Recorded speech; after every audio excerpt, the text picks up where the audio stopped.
Okay, so today's Sentinel debate is, does evil exist, and is it in the form of the conventional religious idea of a devil with his demons or not?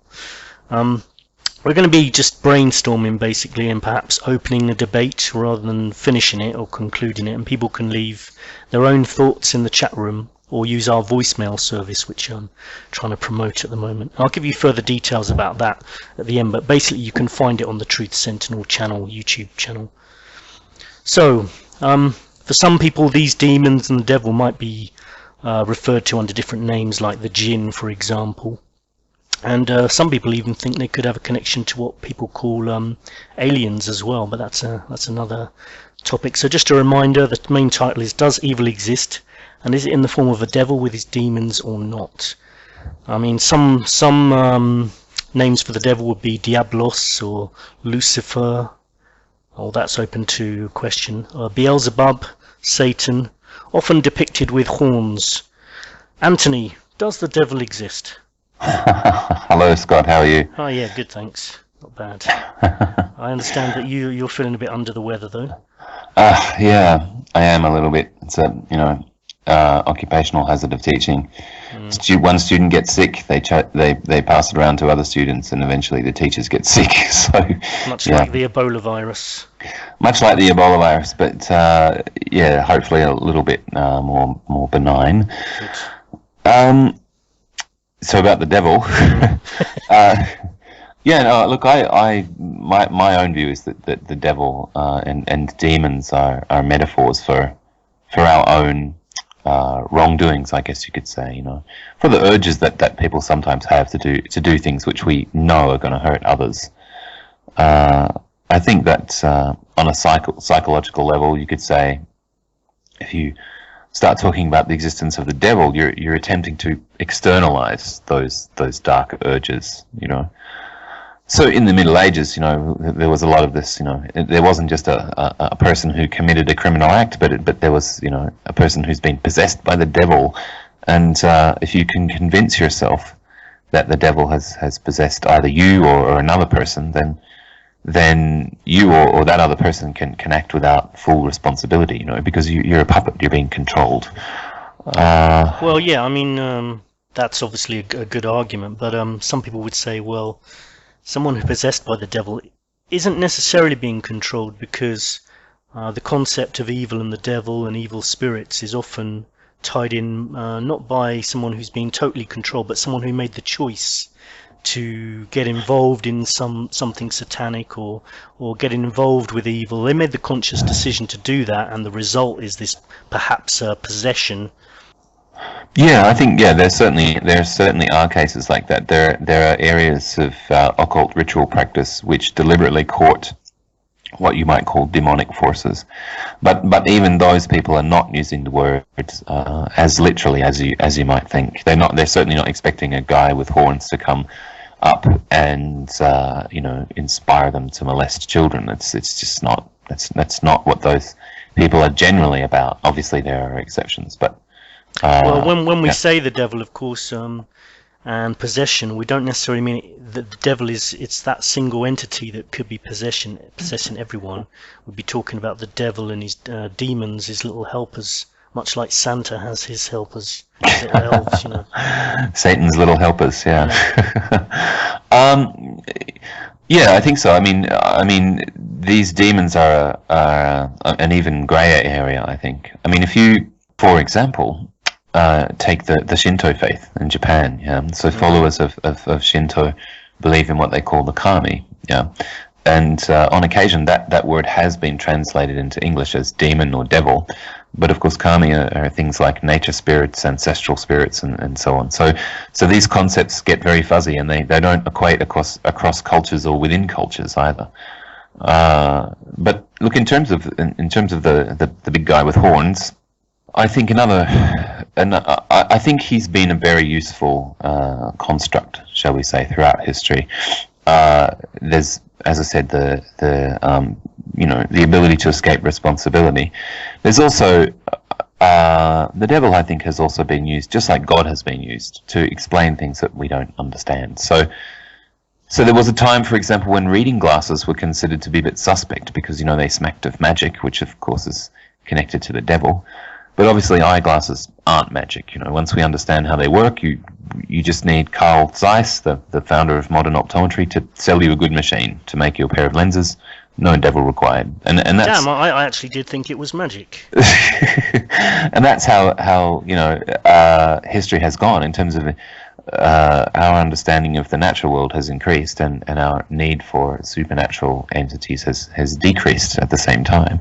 It's called the God of the Gaps theory, but you know, you also have a devil of the gaps. And to a certain extent, I think that will always be with us.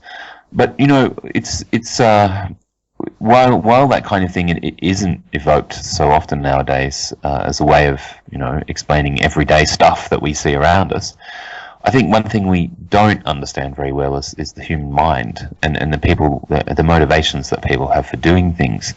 So I think there's a devil of the gaps there. It's quite dangerous in my view because I think, and this is my big problem with the devil in general, it's very simplistic, it's very reductive, and it really discourages, you know, further thought. I mean, we've got some people in the world at the moment doing some truly horrible things to each other, and we really urgently need to try and understand that, you know. If you think of, if you compare this to some of the other kind of simplistic, reductive explanations that have been around in the last 20 years, for example, the "why do they hate us? They hate our freedoms" line that George W. Bush famously pulled out and took around America for a while. You know, obviously anyone who believes before he started taking away everybody's freedoms. Yeah, exactly. Yes, and I mean, anyone who believes that it's that simple, you know, that Islamist extremists are seeing, you know, women wearing bikinis and people able to vote and so on, and they think, right, that's our reason for, you know, trying to destroy America. Anyone who really believes that, it's totally missing the point. But it is useful for the powers that be to have a certain percentage of the population believe that, because it shuts down critical thinking. Yeah, indeed. What about people who get involved with occult practices, like you know, people who dabble with Ouija boards and or people who do worship Satan, and some of them would actually testify they've seen things which are supernatural occurring, which just defies normal explanation. I think they would, and many people who dabble in, or do more than just dabble in, ritual practices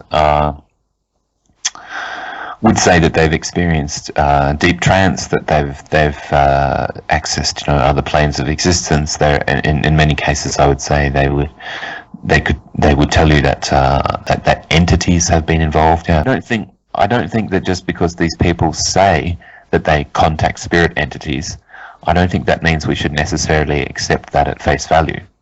But I think some people would say they've not only contacted them, but physical things have happened, like things flying across the room, you know, those kind of things which can't be explained by normal rational thought.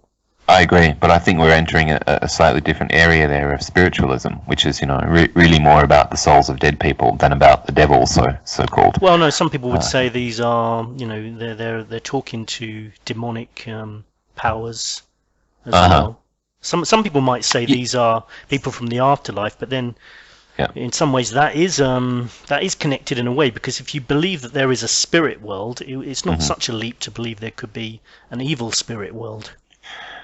Well, maybe not, but again, I mean, this area, this kind of satanic ritual area. I mean, there are satanic ritualists in the world. There's absolutely no doubt about that. And there are also several kinds of satanic ritualists, and some of them are attracted to that path for reasons that you could say are quite philosophical, and some of them are not.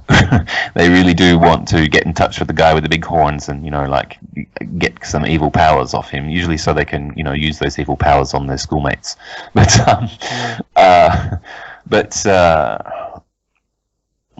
what was I saying? Oh yes, the satanic the satanic ritual phenomenon links back to something that I was saying before about shifting responsibility away from yourself or away from somebody who you love. Now, there was there was a spate of reports of satanic ritual abuse in the USA in the 1980s. It was just before a huge spate of reports of alien abductions, interestingly.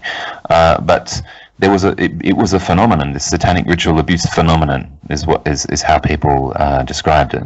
Mm-hmm. And then there was some serious research. I mean, at first, of course, social workers were just freaking out. They're getting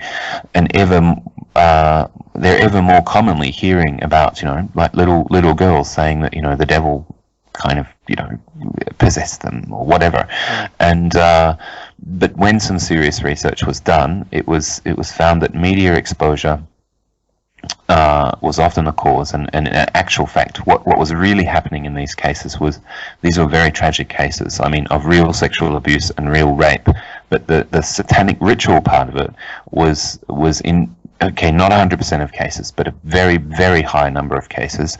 The satanic ritual part of it was imagined by the victim, and the reason why a victim might imagine that there's satanic ritual going on in their family is because they simply cannot face the horrible truth that their mother or their father is sexually abusing them. And so again, bringing in this other level of my mum or my dad is possessed by the devil, it's the work of Satan and so on, in a sense, it makes the experience no less traumatic, but it takes at least some of the blame away from the abuser. And so it's a very disturbing phenomenon, but it does not point in the direction of widespread actual Satanists. That may be true, but I'm sure there's plenty of people who could say that there's plenty of cases of people who have done some of these ritual child abuse scenarios because they were Satanists. So you can look at that both ways, really. There are absolutely those cases, and I can't remember the name of the singer. Ian Watkins. Thank you very much. I think that was one of his many excursions into depravity. But those are so the research, at least in the 80s, found in the 80s and 90s, found that yes, those cases did exist, but they were a tiny percentage. And so what we're really dealing with is very disturbing behaviour undertaken by individuals and other individuals not wanting to blame them for their horrible behaviour. So yeah, but again, it's not an absolute. We can't say that every case is like that, but it's very often the case. What about things like? Have you ever seen the movie The Exorcist? I have. Do you know that was based on real events? It was a long time ago that I saw the movie, but I think I might have known that. Yes. I mean, I think the boy involved was called Roland Doe. I might be wrong about that, but I think that's the case. And there's been some recent revelations from Tom Leonard, a guy who was actually there, involved with the exorcism of that boy, and he's told exactly what happened. And I mean, I can't detail it all now, but it's pretty shocking, and it involves some physical manifestations of things happening. So rather than just say somebody frothing from the mouth and violently contorting, some really weird, unexplainable phenomena occurred in that particular case. And that's not the only case. There's been exorcists, and I think these people are probably good people to ask about whether the devil exists or whether the demon exists, because it's part of their daily work. Yes, if I was going to go and ask someone about something to do with English, I'd go and ask an English teacher. But if I wanted to ask about evidence of the existence of demons or devils, I might go to an exorcist. But they've seen cases of children running up walls. We can only take their word for it or ignore them, but that's what they say. They've seen really impossible situations occur in case of exorcisms. Yeah, and those reports are really quite fascinating and disturbing at the same time, I think. I don't know that we're going to get to the bottom of those in the course of this discussion, but yeah, when physical phenomena start to occur, I think that then becomes a very different issue.